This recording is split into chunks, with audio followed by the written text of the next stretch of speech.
Quer saber como eu aprendi a fazer a minha projeção astral e ainda me lembrar das experiências que tive fora do corpo? Tudo isso de forma simples, segura e descomplicada. Veja o link que deixei na descrição do vídeo.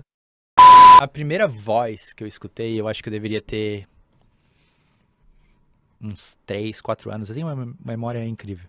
Aí eu tava deitado, sabe quando eles botam aquelas almofadinhas no chão e tu fica deitado no chão do quarto, e eu tava olhando pra porta e eu me lembro que eu tive um diálogo com essas vozes. Eu fazia umas perguntas e eles me respondiam e tal. Agora eu não me lembro direito porque eu tinha 3, 4 anos, assim. Eu só me lembro que era, tipo, o meu primeiro contato com um amiguinho imaginário que falava comigo. E foi-se o tempo, assim, passando. Na minha adolescência, nessa época eu morava em Belém do Pará. E minha família se mudou e foi morar em Balneário Camboriú. E nessa época, ali no apartamento onde a gente ficava, eu comecei a sentir umas coisas muito estranhas, assim, justamente no meu quarto. Toda noite que eu ia dormir, tinha um momento da noite que eu ficava, digamos, parece que a energia toda parava, digamos, eu ligava o ar parava, o computador que ficava ligado desligava, travava, tudo ficava assim, um silêncio absurdo e vinha como eu posso dizer, um vulto grande e ficava se mexendo pelo quarto. E eu naquele estado assim, o que tá acontecendo? Eu ainda consegui me mexer, não era assim de ficar parado, não, eu consegui me mexer. E não entendia, isso se repetia muito assim durante a noite. E esse vulto começou a ter contatos mais físicos. A minha cama era de mola. E teve um desses contatos em que a cama simplesmente afundou. Fez barulho e tudo.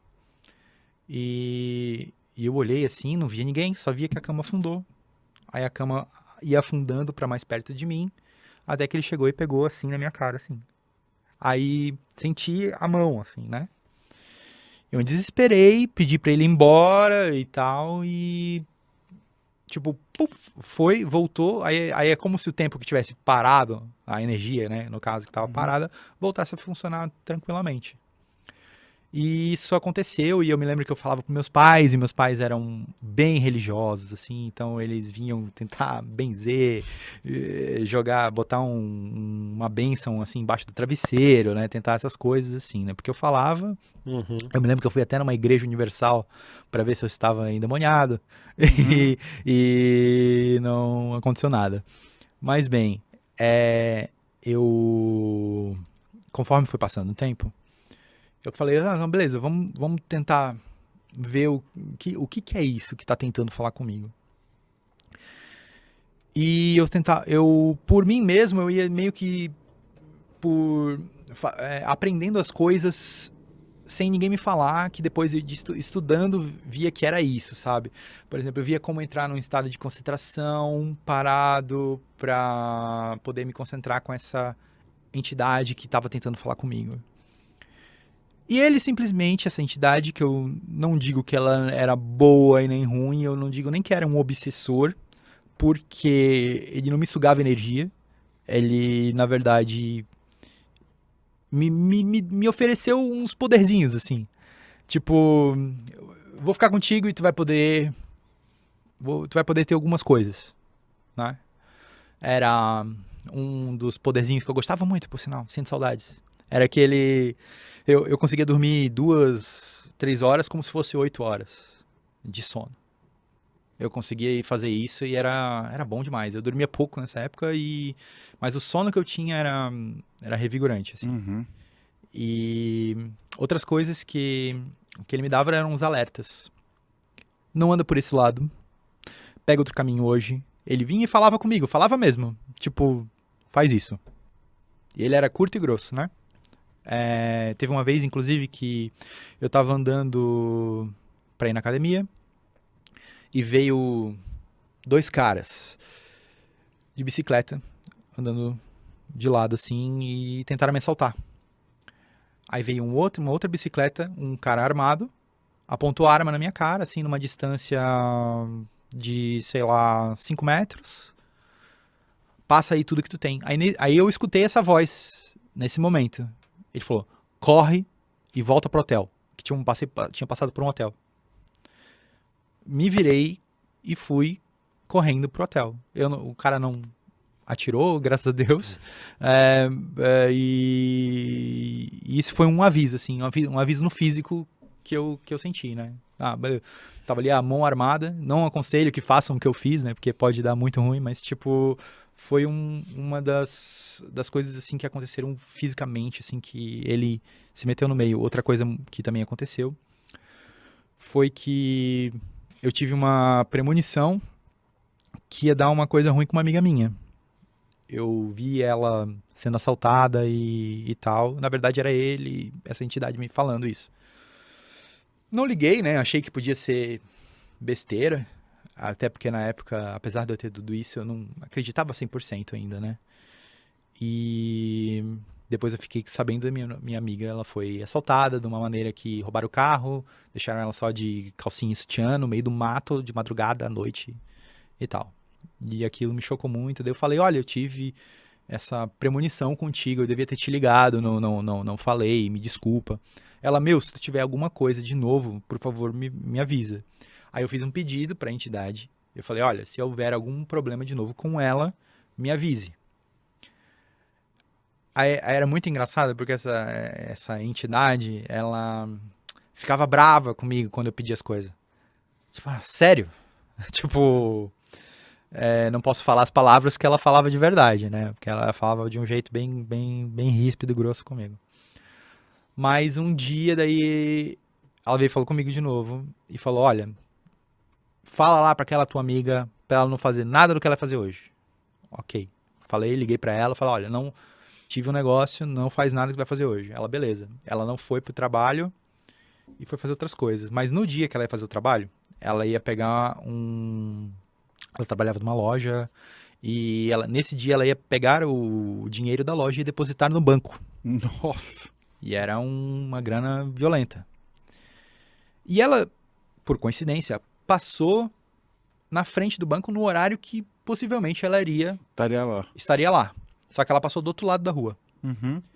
Na frente da rua, na frente do banco, sentado, quem estava lá, o mesmo cara que assaltou ela, que levou o carro e deixou ela de calcinha e sutiã.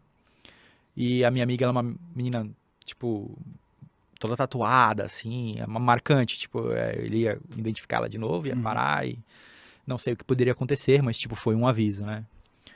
Então, essa entidade, ela me dava esses poderzinhos, assim, tipo, podia perguntar alguma coisa pra mim, eu conseguia ver, né? E um dia eu fui querer, eu vou contar agora como eu me desassociei dela, né? Que foi um dia que eu, quero ver o meu próprio futuro. Porque um dos sonhos que eu tinha era ter a minha família e ter meus filhos. Eu queria saber, vou ter isso? Aí eu me concentrei e fui falar com ela. E ela falou assim, olha, é o seguinte, eu vou te mostrar, mas não é o futuro, é uma possibilidade. Não é o que vai acontecer 100%. Né? Não é garantido. Não é garantido. Isso aqui é uma possibilidade. Mas tem um porém. Tu não pode olhar para o rosto de ninguém. Se tu olhar para o rosto de alguém, nesta visão, tu vai se arrepender. Aí eu falei, não vou olhar. Beleza. Não pode olhar? Não pode olhar. Eu ia ver... Não posso... Eu não ia olhar o rosto. As pessoas todas iam estar de costas ou alguma coisa assim, nessa visão. Tipo, eu não ia conseguir ver, não podia ver. Na verdade, bem, continuando. Eu tive essa visão, eu tava mais velho e tava num lugar que, como se fosse uma casa, me despedindo da minha esposa. E eu só via as pessoas de costas, né? Mas eu via tudo, assim, que tava acontecendo e quando eu tava me despedindo dela, o portão tava fechando, assim, tipo, como se fosse de uma casa. E veio um dos meus filhos, eu tinha 2, e um dos meus filhos veio e me abraçou. Aí, meu Deus, né? O filho te abraçou aqui, tu sente ele, tu não vai querer dar aquela olhadinha na cara do filho? Aí eu fui olhar. Aí quando olhou, aquilo, o rosto dele se transformou numa coisa meio de um demônio, meio de um ET, uma coisa pra me dar um susto assim mesmo, sabe? Horrível. Eu levei um susto, voltei pro meu corpo e nessa hora eu tive uma manifestação física desse ser. E foi, ele me pressionou contra a cama, minha cama era de molas, né? Nessa época, ele me pressionou, as molas fizeram barulho assim como se estivessem me apertando pra baixo. E eu via só aquela bola preta assim, em cima de mim. E ele falando comigo no real, assim, por que você fez isso? Você não deveria ter feito isso, você deveria ter me obedecido. Ele ficou muito bravo, muito. E eu pedindo perdão, assim, me perdão, perdão. E aí ele foi embora e nunca mais apareceu pra mim. Tipo, ficou decepcionado comigo Cara. por causa disso e eu nunca mais tive nenhum contato com ele. Aí, essa foi uma das experiências, assim, que eu tava tendo mais, assim, que foram muito marcantes na minha vida, né? Que foi esse momento que essa entidade ficava perto de mim.